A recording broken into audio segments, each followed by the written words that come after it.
جنگوں میں ہوتا یہ تھا کہ دشمن یا تو قید کر لیے جاتے تھے یا قتل کر دیے جاتے تھے یا کچھ لوگ میدان چھوڑ کے بھاگ جاتے تھے، لیکن ہر صورت میں جو سامان بچتا تھا ان کا، اس کو کہتے ہیں مال غنیمت۔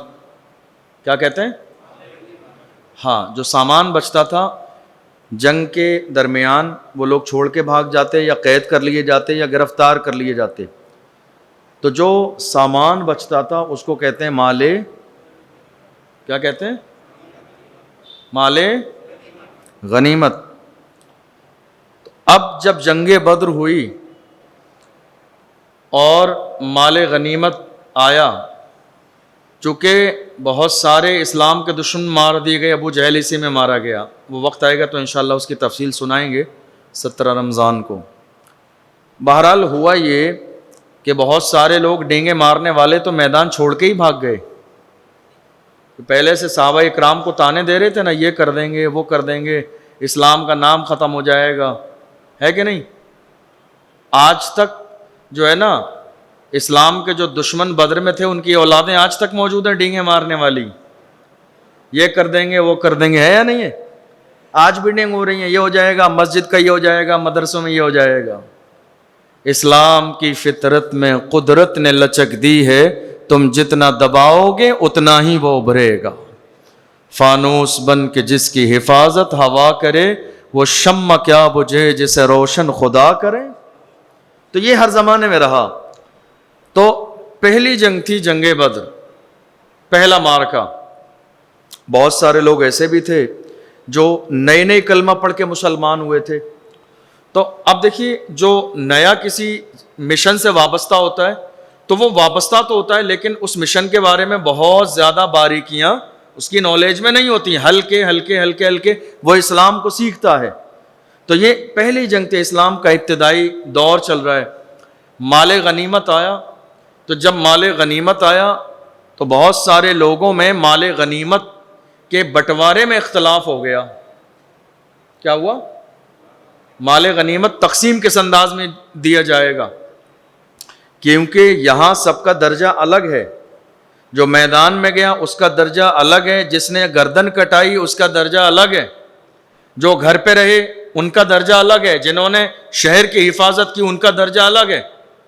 تو قربانی اور درجے کے اعتبار سے اللہ کے رسول صلی اللہ علیہ وسلم جیسا اللہ نے اپنے محبوب کو اختیار دیا، مال غنیمت تقسیم کرتے تھے۔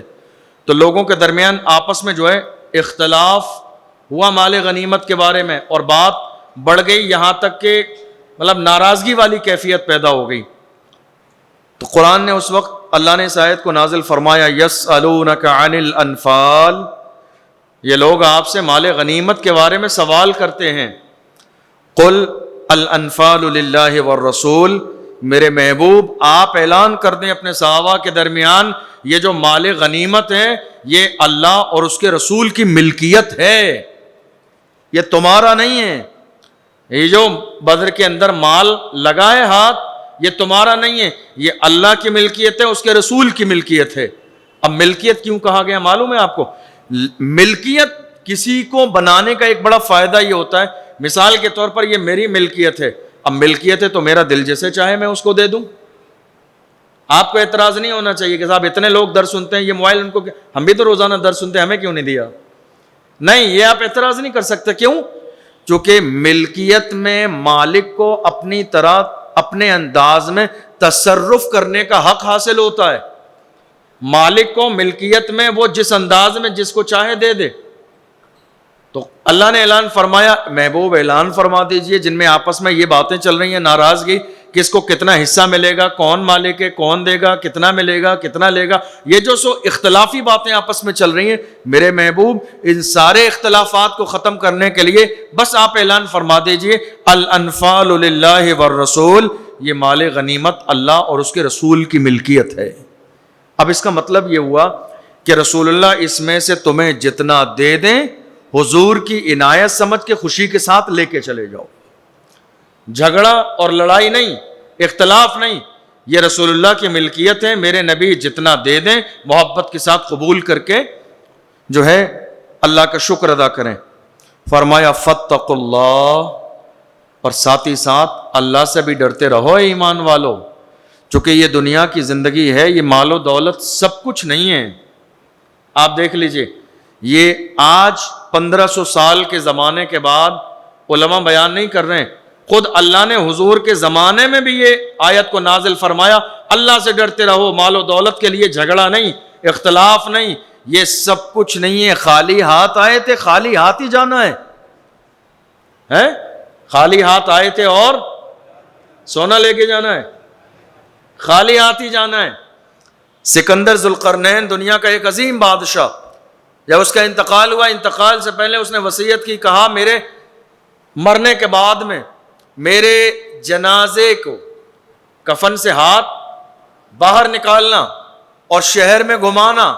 لوگ حیران ہو گئے، یہ بڑی عجیب بات ہے، آج تک کبھی کسی کے ساتھ ایسا نہیں ہوا۔ کہا اس لیے کہ دنیا کو معلوم ہے کہ میرے پاس مال و دولت ہے، میرے ہاتھ کفن سے باہر نکال کے اس لیے گھمانا تاکہ شہر کو پتہ چل جائے جس کے ہاتھوں میں سونا چاندی ہیرے جواہرات ہیں، جب دنیا سے جا رہا ہے تو وہ بھی خالی ہاتھ جا رہا ہے، خالی ہاتھ اس لیے باہر نکالنا۔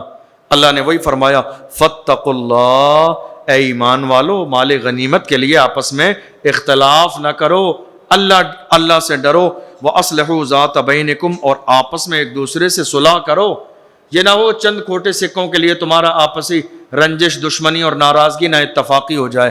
وَأَصْلِحُوا ذَاتَ بَيْنِكُمْ، اور آپس میں احوال کی صلح کرو۔ وَأَطِيعُوا اللَّهَ وَرَسُولَهُ، اور اللہ اور اس کے رسول کی اتباع کرو۔ ایک ایک جملے کا تعلق پیچھے والے جملے سے ہے۔ پہلے کہا اللہ سے ڈرو، پھر کہا آپس میں جو اختلاف ہے اسے ختم کر دو، پھر تیسری دفعہ کہا نہیں ساتھ ہی ساتھ اللہ اور اس کے رسول کی اطاعت بھی کرو۔ مطلب یہ ہے کہ رسول اللہ نے جتنا دیا ہے اس کو رے کے اس پر راضی ہو جاؤ اور اللہ کا شکر ادا کرو۔ آج بہت سارے لوگ ایسے ہیں، اردو پڑھنے والے ہیں، وہ کہتے ہیں ہم قرآن شریف سمجھتے ہیں۔ ایسا ہو ہی نہیں سکتا۔ اردو پڑھنے والا بندہ یہ کہے میں نے ٹرانسلیٹ والا قرآن لے لیا اور میں نے سمجھنا شروع کر دیا، میں قرآن سمجھنے لگا ہوں، بالکل غلط بات، جھوٹی بات ہے۔ بات سمجھ میں آ رہی ہے؟ اگر قرآن صرف ٹرانسلیٹ والی چیزوں سے سمجھ میں آ جاتا تو ہم لوگوں کو 10 12 15 سال عالم فاضل مفتی بننے کی ضرورت ہی نہیں تھی۔ ہم لوگ بھی کیا قرآن شریف کا ٹرانسلیٹ لے کے بس درس قرآن اور تفسیر قرآن شروع کر دیتے۔ سمجھ رہے ہیں آپ؟ قرآن کی باریکیاں کہ قرآن کے کس جملے کا مطلب کیا ہے، کس کا رابطہ کس جملے سے ہے، کس کا تعلق کس جملے سے ہے، کس کا شان نزول کیا ہے، کس جملے کے کتنے مطلب نکلتے ہیں۔ ایک مطلب جو ہے کئی سینٹینس میں جب استعمال ہوتے ہیں تو اس کا مطلب الگ الگ ہو جاتا ہے۔ یہ بہت ساری چیزیں ہیں جو خالی ٹرانسلیٹ پڑھنے سے نہیں آتی ہیں، اس کے لیے قرآن کو سمجھنے والا علم چاہیے۔ علماء نے، فقہاء کرام نے یہاں تک لکھا 50 سے زیادہ علوم چاہیے قرآن سمجھنے کے لیے، 50 سے زیادہ۔ کسی نے کہا 56 سے زیادہ علم چاہیے، کسی نے کہا 100 سے زیادہ علوم چاہیے، تب جا کے قرآن سمجھ میں آئے گا۔ ایسا نہیں کہ آپ نے ٹرانسلیٹ لیا، پڑھ لیا اور یہ دعوے دار ہو گئے، نہیں صاحب ہم قرآن سمجھنے لگے۔